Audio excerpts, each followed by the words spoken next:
Hi everyone, MA here. I'm going to do a video on top 10 guidebooks. Krissie Bentley made a video a couple of weeks ago called My Favorite Tarot Guidebooks, and Lisa Papez put one out today, or might not be today whenever you're watching this. So don't be fooled. I know the thing you're seeing in the thumbnail is not a tarot guidebook, it's a tarot book. There's a reason that's there before I get started. I just want to talk about my biases and my personal preferences with what I look for in a tarot guidebook before I get started. I'm looking for, or I enjoy most, a guidebook that teaches me something beyond the tarot, teaches me to apply the tarot, or reminds me why I have a deck. What is that deck's specific perspective? I also like there to be equal importance or depth given to the minors. Questions for journaling are great, and some kind of insight into the artistic process of the creator if that's not available somewhere else. So the reason I pulled out this Liz Dean book first is there were plenty of decks I have and love where either there was no guidebook or I've never really opened the guidebook. And that's because if something is following the standard RWS system, I may just go to this book for more depth or more questions in addition to a ton of other resources. So today, as I go through guidebooks, I'm going to be looking specifically at one card, which is this morning I gave myself a reading and the Six of Pentacles came up and it was kind of in an important position. So I decided to just look as I was going through guidebooks, what each guidebook was giving me with respect to that card. So just as a sample, if I was looking at standard RWS imagery, this Liz Dean book is really going to get me into the elements, planetary associations, and talk about all the symbology that's in the standard card. So to the extent that I have decks that are really following this system, you know, this is where I would go if I have questions. This is a sample guidebook of what I would call a standard guidebook for an RWS clone. No judgment on it. I've really not opened it until today when I was just looking for a pretty standard one. This is the card, and for these minors, there's just like a really short write-up of the card meanings. And again, this is the kind of thing I'm at a stage where I just don't really refer to these types of books very much. Great if you need them, but I'm kind of going beyond that a little. So the first two books I'm going to talk about are books for decks that I don't read with very frequently. What I do use both of these decks for is if I'm doing a reading and I come across a card that seems like it's very important, I might go to these decks, pull that card out, and go to the book for some more, not really information on the card meaning, but on how to apply the card meaning. So the first one that I'll pull out is the Witch's Wisdom guidebook written by Phyllis Curott. And again, we're looking at the Six of Pentacles today.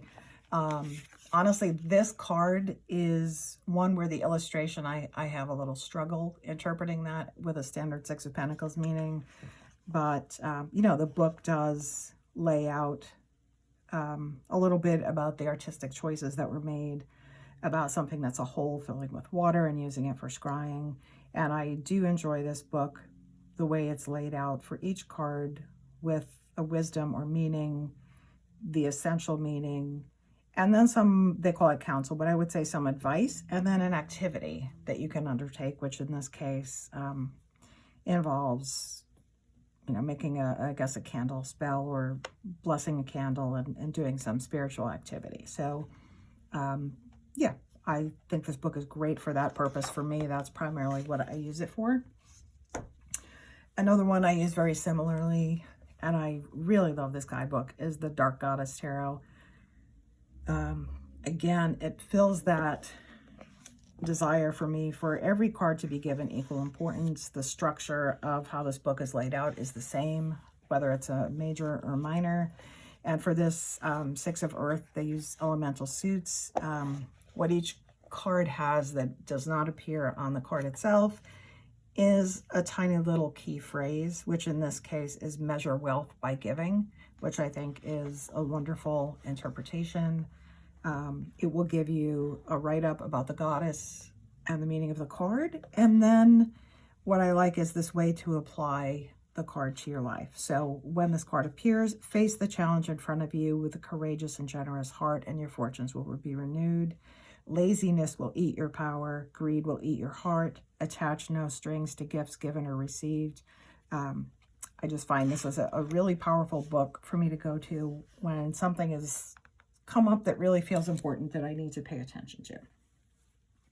Oh, and I should have also said I'm kind of going through these books not in any order of greatness, but kind of in order of how accessible they are. So those so far are both mass market decks, as is this next one, which is the Herbcrafters. And this is a deck that I bought, and kind of in my head, I thought, I can't really use this because I don't know all the plants. And over the course of time, that has proven not to be exactly correct. But what it does have is that added thing I love, which is it's teaching me about something besides just the tarot. So I am able to learn about the plants from it.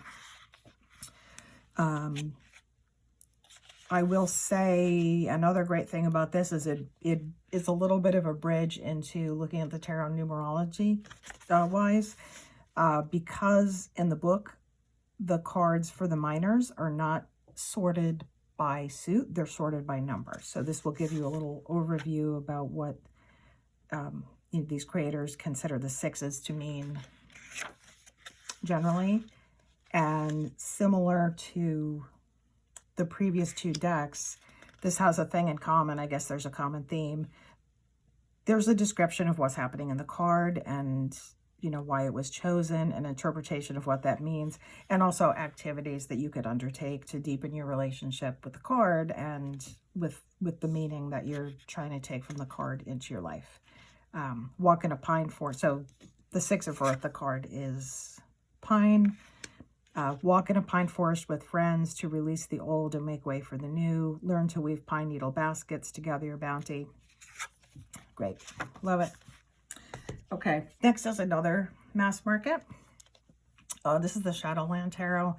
I think this one gets talked about, you know, as a good deck for shadow work, which I think is true. I also just like reading with these cards because I find the creepy cuteness. I don't know, something about these little characters. I just really relate to them. I think they're kind of sweet, even when they're spiders. But again, this one goes, I think, into that realm of teaching you things beyond the tarot, applying the tarot to your life. Most of the cards do have a section where there are journal questions. Do I treat everyone the same? When do I feel I have not been treated equitably? How do I assess whether something is fair? I think it's just a really well-written book. I think this is a deck you can absolutely read without the book, but that the book adds in a really nice layer to your practice, or my practice. You do what you want. This next one is a little similar, but we're venturing into some more indie decks, and that's the Gentle Tarot. I think this one's even a little kinder for when, you know, if I'm not doing so great, I might pull this deck out. You know, I could still get a nice reading out of it, but it's going to want to hug me a little more. I will also say I really love, even though I don't read reversals, I do love this card because whether you've got it upright or upside down, there's still that exchange happening, and I really dig that. Very similar to Shadowland.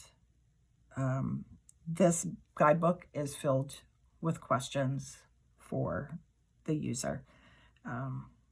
What does having and not having mean to you, both physically and spiritually?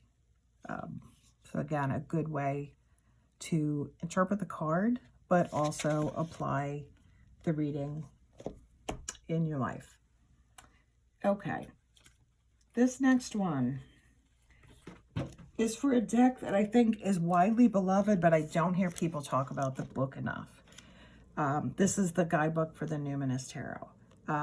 You know, like many people, I ended up picking up this deck because it's beautiful, it's colorful, It's got great representation in it. It's just like, this was actually the deck. When I saw people showing cards from this deck, I did not know that this was a possibility in the world of tarot. It actually made me start to collect decks. So that being said,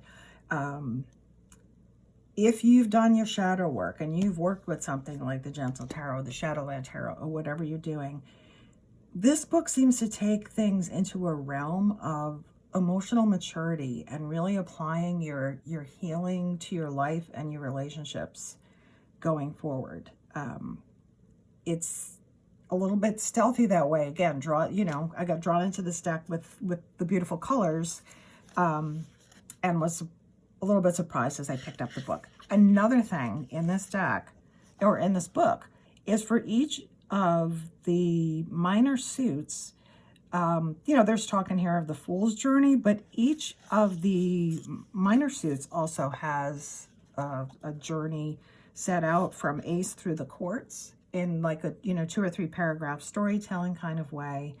And Cedar does that in discussing the meaning of the cards, which again, looking at my Six of Pentacles today, which tomes are pentacles in this deck, talks about, from our place of material poverty in the 5 of tomes, we learn 2 things: that there are actually resources available to us via the generosity of others and of community, and that we too want to contribute and share to those who are in need.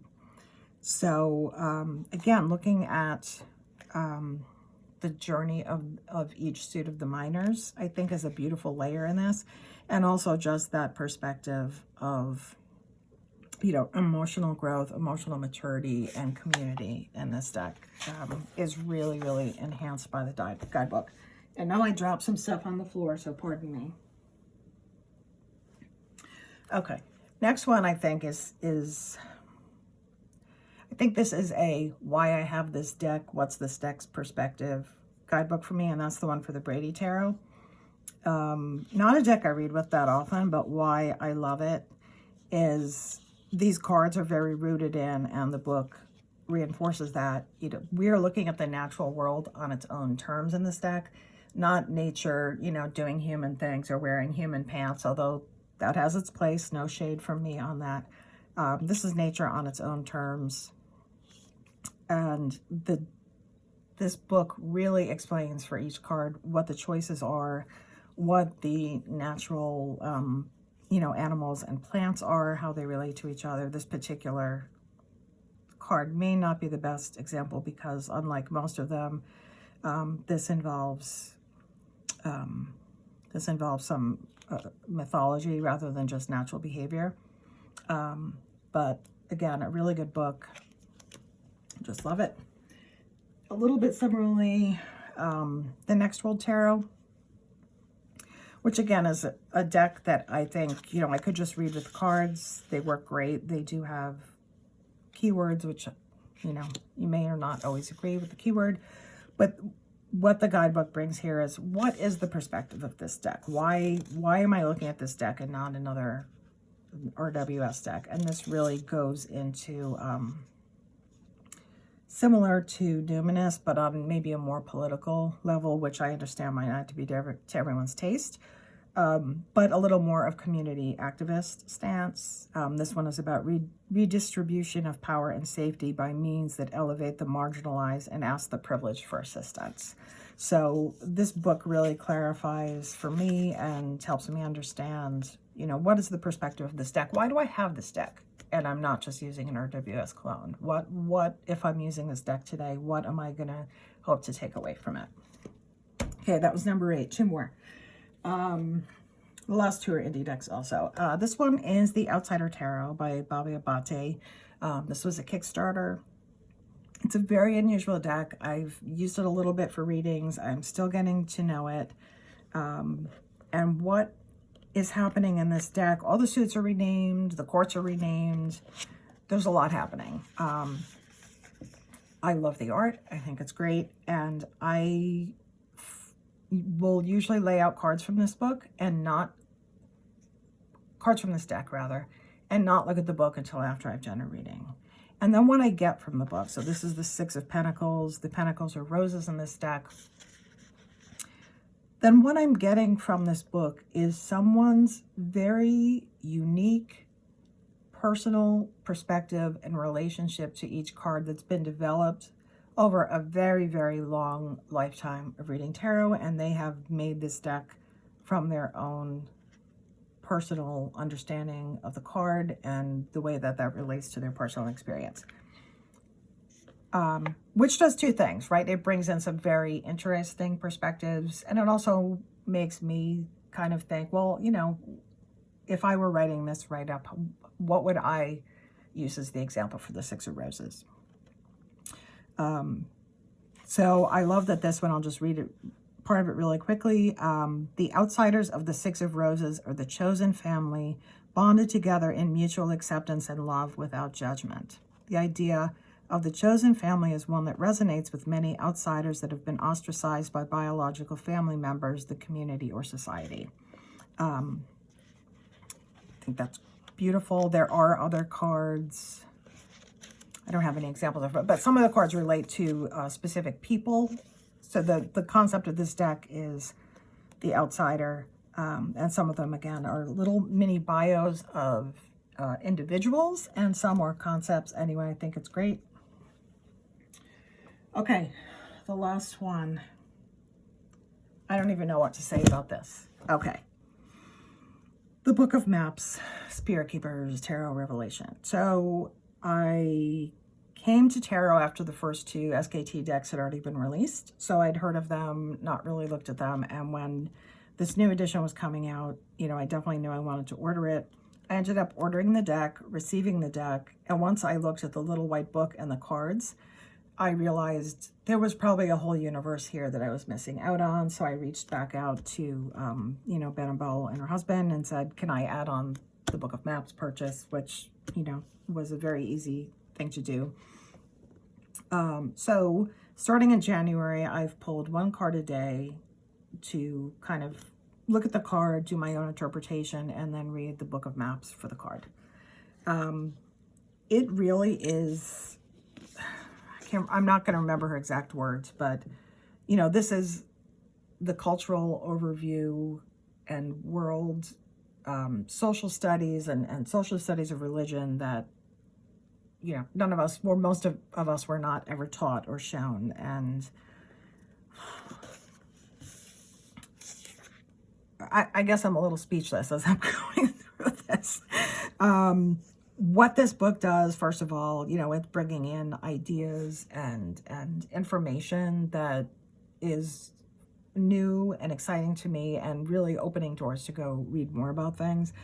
You know, the box that's checks is definitely, you know, even though some of the cards are a lot of complicated, they have a lot of things going on, there is a breakdown and explanation for all of the symbology for everything. Then it goes into the card meaning. There's a massive bibliography. You know, like many a book nerd, my heart leaps a little bit when I see a bibliography. It's just a fabulous resource.